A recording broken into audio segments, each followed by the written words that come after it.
Magandang araw po sa inyo lahat.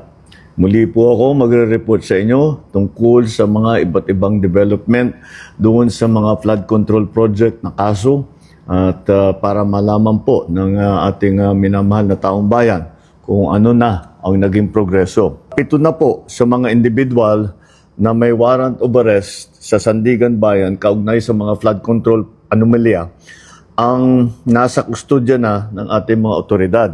Isa naman sa kanila na inaresto ng NBI at 6 naman ay voluntaryong sumuko sa CIDG. Meron din 2 akusado po na nagpahayag na ng intensyon na sumuko at susundin na ang PNP CIDG. Yung isa pong nahuli ng NBI ay natagpuan doon hindi sa kanyang sariling tirahan. Kaya't mananagot din yung mga nagtatago sa kanila.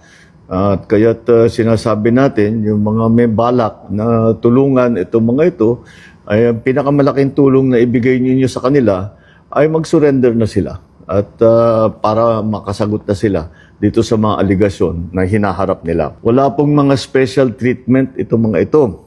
Mananatili sila sa kustodya ng NBI habang inaantay ang utos ng korte. Muli, sa 3 warrant at 16 na pangalan, 7 na ang hawak ng ating otoridad.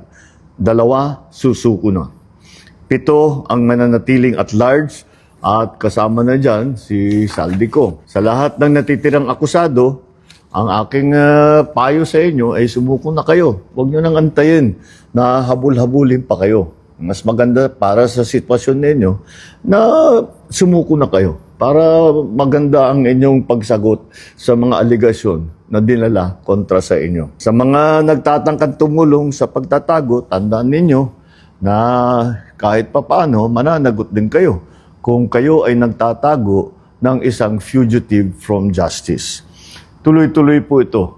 Hindi kami titigil, hindi kami hihinto. Maraming salamat po. Magandang araw sa inyo.